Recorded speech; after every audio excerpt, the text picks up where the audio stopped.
राहु केतु के द्वारा एक चक्रव्यूह की संरचना रची जा चुकी है 30 अक्टूबर 2023 को। कैसे हम इससे बाहर निकल पाएं और कैसे इसी राहु केतु के इस ट्रांजिट में हम अपने जीवन को बेहतरी की ओर ले जा पाएं, इसी बात पर हम ये वीडियो लेकर के आपके समक्ष उपस्थित हुए हैं। जानने का प्रयास करते हैं कि कैसे एकादश भाव आपके इनकम भाव पर ही राहु देवता आए हैं, कैसे आपके इनकम को बढ़ा पाएंगे आप, इस पर चर्चा करने जा रहे हैं। इससे पहले आपको बता दें कि यहाँ पर आप अपने वृषभ लग्न राशि के अनुसार इस वीडियो को देखिएगा, सटीकता 100% बैठेगी। यहाँ पर आप देख पाएंगे कि राहु देवता आपके एकादश भाव पर कैसे आपको लाभ की ओर अग्रसित करते हैं। गोचर की अगर बात किया जाए तो वृषभ राशि के वृषभ लग्न के अनुसार एकादश भाव राहु के लिए पसंदीदा स्थान होता है। यहाँ आकर के ये आपको लाभ के मार्ग पर आपको अग्रसित करते हैं। दूसरी ओर ठीक अगले भाव पर, मतलब इनके 180 डिग्री के सामने ठीक यहाँ पर केतु देवता विद्यमान है। अब एक तो है प्रवृत्ति मार्ग और दूसरा है निर्वृत्ति मार्ग। राहु हमें प्रवृत्त करते हैं अर्थात अटैचमेंट कराते हैं, और केतु हमें निर्वृत्त कराते हैं अर्थात डिटैचमेंट कराते हैं। इन दोनों के प्रभाव को जब तक हम नहीं जानेंगे, नहीं समझेंगे, इनके कंप्लीट लाभ लेने में हमें परेशानी आ सकती है। इसके पहले आपको बता दें कि राहु आपके एकादश भाव में आए हैं। आपको देखा होगा इसके पहले के जो 18 महीने हैं आपके खर्चे भाव पर थे, किस प्रकार से आपको खर्चों ने परेशान किया था। लॉसेस होना, खर्चे होना, हानि होना, हॉस्पिटल संबंधी चिंताओं को यहाँ पर बढ़ाना, कई प्रकार की विपत्तियाँ आपने देखी होंगी। और यही नहीं, साथ ही साथ आपके सप्तम भाव पर थे शत्रुओं का वृद्धि होना, कर्जों की वृद्धि होना, साथ ही साथ कोई रोग और नौकरी से संबंधित कई लोगों ने परेशानी भी देखी होगी। अगर यही हाल अगले 18 महीने तक रहे तब भला कैसे जी पाएंगे हम। इसलिए बाधा और परेशानी से मुक्ति के लिए एक सहारा बन सकता है इसके चक्रव्यूह का भेदन, और कैसे भेदन करना है इसको समझिएगा। राहु देवता सीधे आपके 11वें भाव पर है।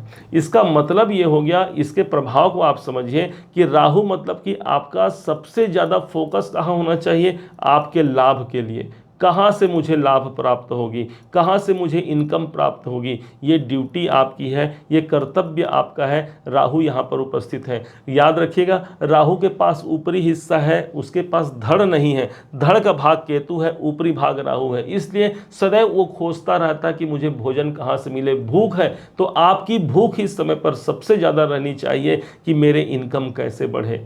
और वैसे भी राहु जब इनकम भाव पर होते हैं अनेक मार्ग आपको दिखा सकते हैं, अनेक रास्तों से आपको धन प्राप्ति के सोर्स नज़र आ सकते हैं। खोजना आपको है, ये कर्तव्य आपको करना है। जब ये प्रयास आपने किया तो ये समझिए राहु को आपने एक्टिवेशन में ले आया। आपका मात्र प्रयास करना ही आपके लिए सार्थकता को सिद्ध कर सकता है आपके जीवन में, आपकी कामनाओं की पूर्ति के लिए।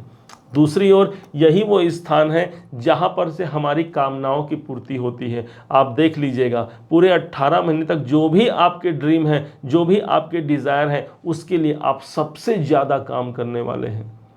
आपके लिए सिर्फ एक बात होगी कि कैसे मैं अपने और अपने परिवार के डिज़ायर को फुलफिल करा पाऊँ। ये आपका सबसे बड़ा एक प्राथमिकता होगी आपके जीवन की इस 18 महीने में। राहु जब एकादश भाव पर होंगे तब आपको कहा जाता है इस समय पर आप विदेशों से भी धन लाभ प्राप्त कर सकते हैं, विदेश से जुड़ कर के भी आप धन लाभ प्राप्त कर सकते हैं। इसलिए अपने प्रोफेशन को, अपने कैरियर को यदि आप विदेशों तक ले जाना चाहते हैं, ये टाइम आपका सबसे सटीक टाइम है। यदि आप फिल्मकारी में हैं, छायाकारिता में हैं, वीडियो, फोटो या फिर किसी प्रकार से सोशल मीडिया संबंधित कार्य करते हैं, ये राहु आपके लिए किसी वरदान से कम नहीं होगा, क्योंकि एकादश भाव पर राहु की स्थिति इतना अच्छा महत्वपूर्ण प्रभाव दे रहा है। लेकिन हमें इस क्षेत्र से जुड़ना होगा। सिर्फ राहु की स्थिति ही सब कुछ ला करके प्रदर्शित नहीं करेगा। ध्यान दीजिएगा, यदि एक हमारे जीवन में एक रसगुल्ला खाने का योग बनता है तो मान लीजिए रसगुल्ला हमारे हाथ में आ जाए तो खाना तो हमें ही पड़ेगा भाई। तो ये कर्तव्य हमें करना पड़ेगा। एक ललक होनी चाहिए कि हाँ मुझे रसगुल्ला चाहिए, मुझे वो अचीवमेंट चाहिए। जब तक ये जिज्ञासा इस हृदय पे नहीं होगी तब तक ये राहु आपके लिए सटीकता से काम नहीं करेंगे, और आपको बल्कि उल्टा आपको क्या प्राप्त होगा, लाभ के जगह में हानि की संभावना बढ़ जाएगी। खर्च, लाभ के बजाय में कुछ धन खर्च की संभावना यहाँ पर अधिक बढ़ने की संभावना बढ़ जाएगी। इसलिए एक क्षण भी बर्बाद मत कीजिए। अपने प्रोफेशन, अपने कार्य क्षेत्र या फिर जो भी आपके ड्रीम डिजायर है उस पर आप काम करना प्रारंभ कर दीजिए। ये राहु आपसे चाहते हैं। दूसरी ओर राहु तो भय है, राहु भ्रम है और राहु भूत भी है। आपको इस समय पर डराया भी जाएगा, मन में भय उत्पन्न होगा, पता नहीं मेरा वो काम सिद्ध होगा कि नहीं। भ्रम उत्पन्न होगा, पता नहीं कहीं ऐसे में ऐसा तो नहीं हो गया। ये सब आपके राहु का काम है। दूसरी ओर हमने कहा कि राहु देवता आपकी चाहत है, तो इसलिए चाहत कहाँ होनी चाहिए? आपके जो कामनाएं हैं, जो आप चाहते हैं, उसके लिए आपकी चाहत होनी चाहिए। चाहे वो कोई भी क्षेत्र हो, उस पर आप जब जुड़ते हैं, उसके लिए आप पूरे के पूरा अपना काम करते हैं, सफलता निकल करके जरूर आएगी। इस बात को ध्यान रखिएगा। अब इसी के ठीक सामने सामने 180 डिग्री के अंतराल पर हमारे केतु देवता विद्यमान है। केतु देवता वो ग्रह होते हैं, राहु अटैचमेंट है तो केतु हमारा डिटैचमेंट है। इस बात को मत भूलिएगा। केतु देवता पंचम पे आए हैं। इस समय पर क्या बोल रहे हैं कि केतु देवता कि हमें आध्यात्म से जुड़ना है। पंचम भाव हमारी आध्यात्मिक यात्रा को प्रदर्शित करता है। आप आध्यात्मिक हो, ये पंचम भाव हमारे प्रारब्ध के प्रतिफल को ला करके देता है। तो यदि पूर्व में क्षमा कीजिए, यदि पूर्व में आपने कोई ऐसा कार्य किया है जिसका प्रतिफल आपको ऐसा लगता है मुझे प्राप्त नहीं हो पाया है, तो ये निकाल के देने वाले आपके केतु देवता होंगे। पंचम भाव हमारी आध्यात्मिक उन्नति का होता है और केतु देवता स्वयं आध्यात्मिकता के प्रतीक ग्रह माने गए हैं। इन दोनों का प्रभाव जब एक संग एक साथ मिल जाता है, इसका मतलब इस समय पर केतु के शुभ प्रभाव को लेने के लिए आपको पूजा पाठ अर्चना जो भी आप करते बनता है आपसे, वो चीज़ जरूर कीजिएगा। पंचम भाव हमारे जाप ताप के मार्ग को भी प्रशस्त करता है। इसलिए यदि कुछ समय निकाल करके आप जाप करना प्रारंभ करें, आपका कार्य बनेगा। मंत्र जाप मम दृढ़ विश्वासा, पंचम भगति सो वेद प्रकाशा। पांचवी जो भक्ति बताई गई है शास्त्रों में, वही तो है मंत्र जाप। और बहुत विश्वास होता है मंत्र जाप में। कोई भी समस्या है, कोई भी परेशानी है, इतना तो आप कर ही सकते हैं। कुछ समय निकालना है भाई। हम अपने लिए तो दिन भर समय निकालते हैं, लेकिन यदि हमने यहाँ पर कुछ समय दे दिया, अपने केतु के लिए समय दे दिया, क्योंकि केतु एक आध्यात्मिकता से ओतप्रोत ग्रह माना गया है। केतु एक सन्यासी है। केतु क्या है? एक संत है। तो यदि एक संत की भांति है, यदि हमने अपनी सोच बना ली, पंचम भाव हमारी सोच, हमारी बुद्धिमत्ता को प्रदर्शित करता है, तो यदि एक संत के स्वरूप को हमने जान करके उसके अनुरूप अपनी सोच बना लिया, तब समझिए ये केतु आपको बहुत निकाल करके देंगे, बहुत कुछ ला करके देंगे। पंचम भाव हमारे संतान से संबंध रखता है। इस समय पर संतान के लिए ये एक अच्छा समय होगा कि संतान यदि बाहर जाना चाहते हैं पढ़ने लिखने के लिए, या अपने कैरियर में ग्रोथ के लिए संतान यदि बाहर रहते भी हैं या जाना चाहते हैं, उसके लिए केतु का ट्रांजिट बहुत एक अच्छा वरदान आपके लिए हो सकता है। पंचम भाव इस समय आपको ये प्रदर्शित करता है, भाई आपके पंचम भाव पर मैं बैठा हूँ, ज़्यादा आपको बहुत ज़्यादा सोचने की आवश्यकता नहीं। क्योंकि सन्यासी कहाँ पर बैठा है? आपके बुद्धिमत्ता पे। बहुत ज़्यादा आपको सोच नहीं कराएंगे, बहुत ज़्यादा आपको विपत्तियों में नहीं दिलाएंगे। कब? जब हम जुड़ जाते हैं उस ईश्वर से, तब। पंचम भाव हमारी भक्ति साधना है। पंचम भाव हमारा एस्ट्रोलॉजी है। पंचम भाव ही वो स्थान है जहाँ से जुड़ करके हम प्रारब्धों के प्रतिफल को आज प्रदर्शित कर सकते हैं। माना हमने पहले जो कुछ भी किया है, यदि प्रतिफल नहीं मिला है, केतु वहाँ से निकाल करके लाएंगे। केतु को निर्वृत्ति चाहिए, वहाँ से आपको अटैचमेंट नहीं चाहते। अब इन दोनों को आपने समझा। अब जब तक आप, वरना क्या होगा कि राहु क्या है? राहु तो भूत भी है, आपको डराएंगे भी कई प्रकार से। आपने देखा होगा कि मात्र जहाँ से यदि अंधेरे से हमको डर लगता है, तो वहाँ पर क्या है? कुछ है नहीं, सिर्फ एक छाया नजर आता है, जिसको देख करके हम आगे नहीं बढ़ते और डर करके बैठ जाते हैं। फलस्वरूप क्या होता है? हमारा समय व्यतीत हो जाता है और उसके बाद हमें कुछ निकल करके सामने नहीं प्रदर्शित होता। तो इसी डर को आपको दूर करना है। राहु तो बार बार चाहेगा कि आप डरें, भयभीत हों, आपके मार्ग अवरुद्ध हों, लेकिन क्योंकि स्वभावतः वो एक दानव ग्रह है, इस बात को मत भूलिएगा। एक राक्षसी प्रवृत्ति है, एक जो नेचुरल उनके अंदर जो तत्व बैठे हुए हैं एक दानवी शक्ति का, वो कहाँ जाएगा? इसलिए आपको भयभीत किया जा सकता है। छाया कारक ग्रह होते हैं हमारे राहु केतु। लेकिन यदि भयभीत नहीं हुए, हम डट करके मुकाबला करके आगे बढ़े, तो आप सब जानते हैं डर के आगे जीत है।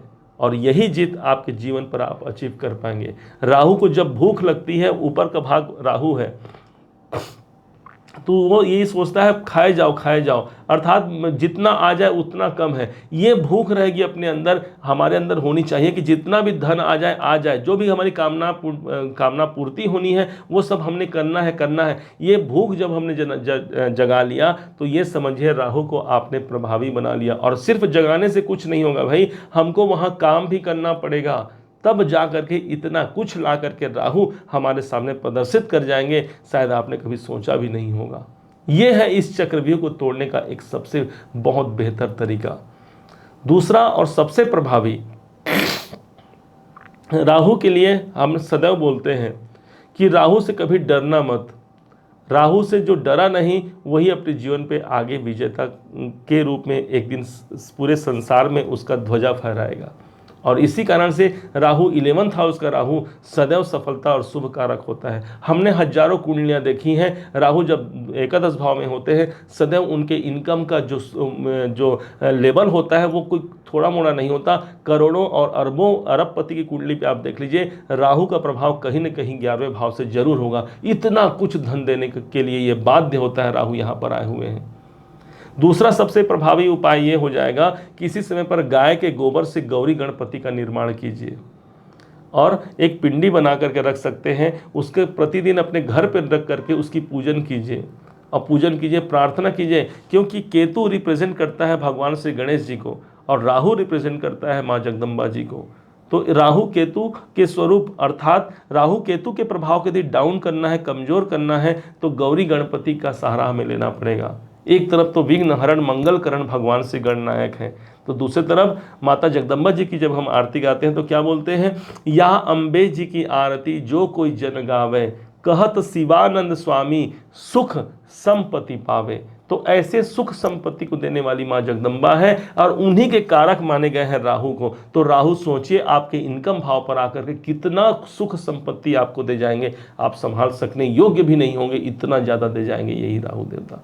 कोई भी ड्रीम हो, चाहे वो पारिवारिक हो, चाहे वो आपके आर्थिक हो या सामाजिक हो, उन ड्रीम को, उन डिज़ायरों को पूर्ण करने के लिए आपकी लाभदायक स्थिति बनेगी। इस समय पर आप सोशल मीडिया से लाभ ले सकते हैं, इस समय पर आप सोशल सर्कल से जुड़ करके लाभ ले सकते हैं। ये आपको लाभ देंगे क्योंकि एकादश भाव हमारे सामाजिक कार्यों को, हमारे सामाजिक कार्यों को प्रदर्शित करता है। अपने बड़े भाइयों से, अपने बड़े बहनों से जुड़ करके आप लाभ ले सकते हैं, उनके साथ मिलना है आपको। ये सिर्फ ले सकते हैं बोलने मात्र से ये लाभ नहीं होगा, हमको वहाँ जुड़ करके काम करना पड़ेगा। कोई भी ग्रह स्थिति हमें कुछ न कुछ बोलने आती है, समझाने आती है, यदि उसे हमने समझ लिया तो अगले 18 महीने दूर नहीं कि वो श्रेष्ठ पद को आप हासिल कर पाएंगे। उस गौरी गणपति की पूजन कीजिए, प्रत्येक पूर्णिमा के दिन उसे विसर्जन कर दीजिए। जो आपने गोबर से बनाया है गौरी गणपति की प्रतिमा, जो पिंडी बनाई है, इसे विसर्जन कर दीजिए और फिर से नए गौरी गणपति का निर्माण करके पूजन कीजिए। और इस प्रकार से प्रत्येक मांगलिक कार्य में भी आपने देखा होगा कि किस प्रकार से श्री गणेश और माता गौरी जी की पूजा होती है। इसका मतलब ही यही है कि हे भगवान, मेरे जीवन में जो राहु केतु अर्थात जो भय बाधा तनाव मेरे जीवन में जो आने वाले हैं या जो जीवन में आ सकते हैं वो कभी मत आए। हे माँ जगदम्बा जी, हे भगवान श्री गणनायक, सदैव आप उससे हमारी रक्षा कीजिएगा। और इसी प्रकार ये राहु देवता आपके जीवन में अथाह सुख संपत्ति भी आपको दिला जाएंगे। उम्मीद है आप सबने इसे समझा है, आप सबने इसे जाना है। यदि आपने इसे समझा है, जाना है, मेरे समझाने का प्रयास यदि आपको सार्थक लगा हो, मेरे समझाने का तरीका यदि आपको सार्थक लगा हो, तो हर बार की भांति इस बार भी अपना प्यार भरा लाइक और कमेंट करना मत भूलिएगा। और हाँ, यदि अभी तक आपने चैनल को सब्सक्राइब नहीं किया है, सब्सक्राइब भी कीजिएगा। पुनः एक बार फिर आप सभी का दिवस बहुत मंगलमय हो, इन्हीं शुभकामनाओं के साथ। जय श्री राम।